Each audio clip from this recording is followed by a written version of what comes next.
Imagine finding out, in front of your entire pack, that your husband has been ordered to take a second mate. Not a rumor. Not gossip whispered behind closed doors. An announcement. Made by his own mother. In the middle of a room full of people who were supposed to respect you. That's exactly what happened to Bora. And here's the part nobody saw coming. She didn't cry. She didn't scream. She didn't run. She smiled. Stay with me, because by the end of this story, you're going to understand exactly why that smile should have terrified everyone in that room. Bora wasn't about to lose her mate. She was about to burn down an entire power structure, and take her time doing it. Let's get into it. Bora had been AlphaKing's mate for 3 years. 3 years of proving herself. 3 years of standing beside him through pack wars, through political betrayals, through nights where his father's old enemies tried to test whether the new Alpha was weak enough to challenge. She bled for this pack. Literally.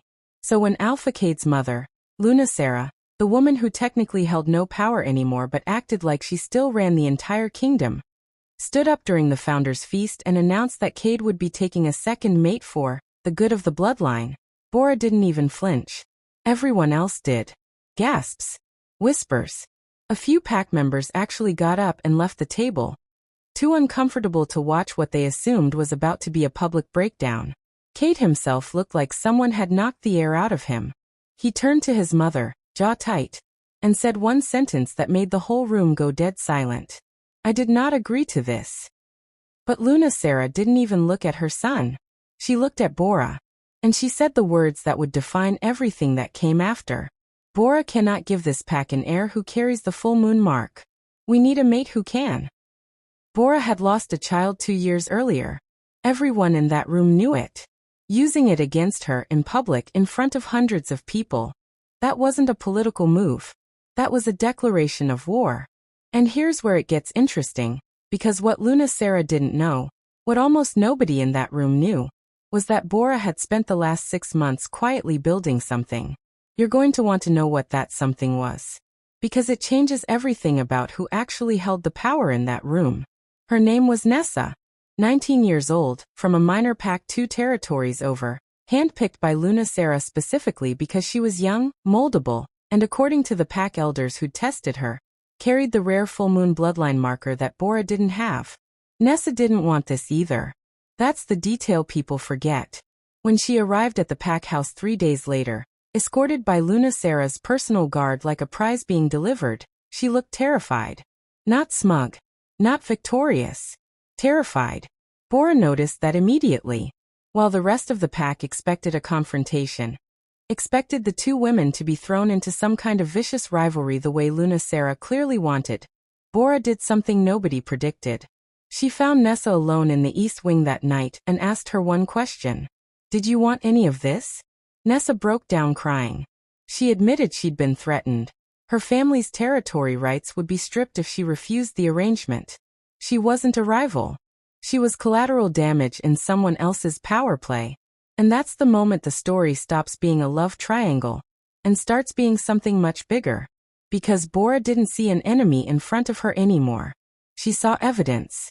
If Lunacera was willing to coerce an outside pack, threaten a teenage girl, and publicly humiliate her own son's mate, what else had she been doing behind the scenes for the last 3 years? Bora had a theory. And over the next 2 weeks, she and Nessa, the 2 women who were supposed to be tearing each other apart, started quietly working together to find out if she was right. If you think this is just about winning back a husband, you have no idea how far this goes. What Bora uncovers next doesn't just threaten her marriage. It threatens the entire pack's survival. It started with the old ledgers. Nessa, it turned out, had a talent nobody had bothered to notice. She was quick with numbers, quicker with patterns, and she'd spent years quietly managing her own family's dwindling territory finances just to keep them from starving during a bad winter. Bora gave her access to the pack's trade records under the excuse of training her for future responsibilities. Lunacera approved it instantly. It made Nessa look useful, made Bora look gracious, made the whole arrangement look like it was working exactly as planned. Within 10 days, Nessa found something that didn't add up. For the past 3 years, almost exactly since Kade became Alpha, Resources meant for border territory defense had been quietly redirected. Not stolen outright. Rerouted.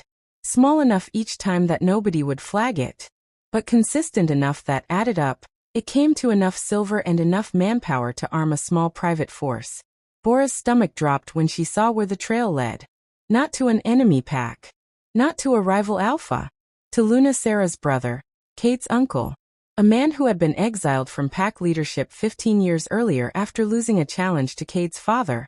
And who everyone assumed had faded quietly into irrelevance. He hadn't faded. He'd been building.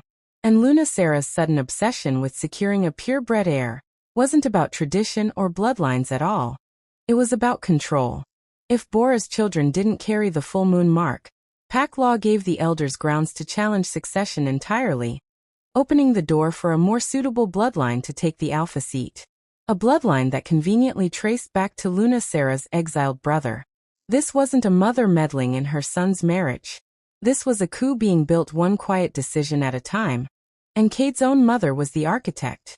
I need you to stay with me here, because what Bora does with this information in the next part is the reason this story is going viral in every pack drama community right now. She doesn't go to Kade. Not yet. And the reason why is genuinely brilliant.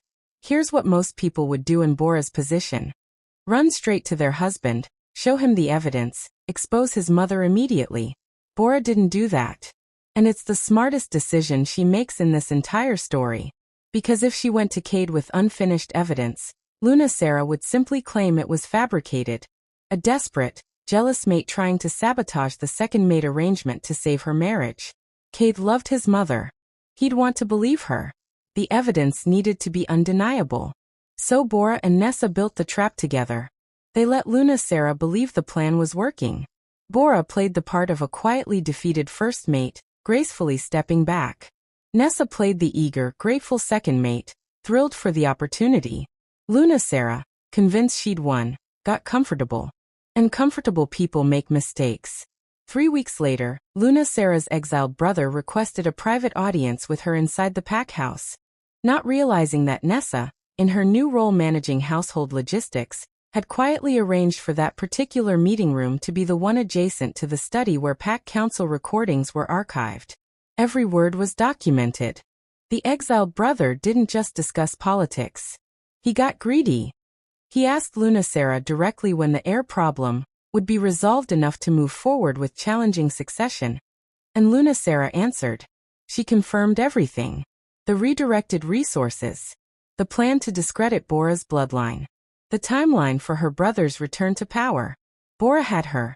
But here's the twist that nobody in the pack saw coming, and honestly, it's the part that made me stop and rewatch this twice. Bora didn't take this straight to Kade either. She took it to the pack council first. Why the council and not her own husband? Because Bora understood something crucial. If Kade exposed his own mother, it would look like a personal vendetta, a son punishing a parent. Easy for Lunacera's remaining allies to spin as a family conflict rather than treason. But if the pack council exposed her, the same council whose laws she'd been trying to manipulate, it became undeniable, official, unchallengeable. At the next full council session, with Lunacera seated confidently at the head table, certain her plan was still weeks from being uncovered, Bora requested the floor. She played the recording. I wish you could have seen Lunacera's face in that moment. Because the woman who 3 months earlier stood in front of the entire pack and humiliated Bora over a lost child now sat frozen, exposed, listening to her own voice confirm a plot to overthrow her son. Kade didn't say a word during the recording. He didn't need to. His expression said everything. When it ended, the council didn't hesitate. Conspiracy against a sitting alpha wasn't a family matter. It was the single most serious crime in pack law.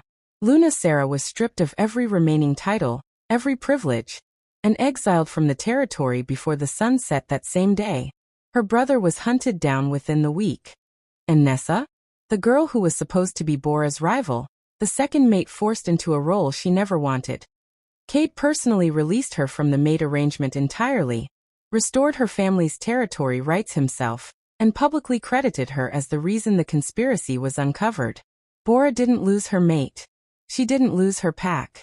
She exposed a coup, protected an innocent girl who could have easily become her enemy, and walked out of the same feast hall where she'd been humiliated as the most powerful woman in the entire territory.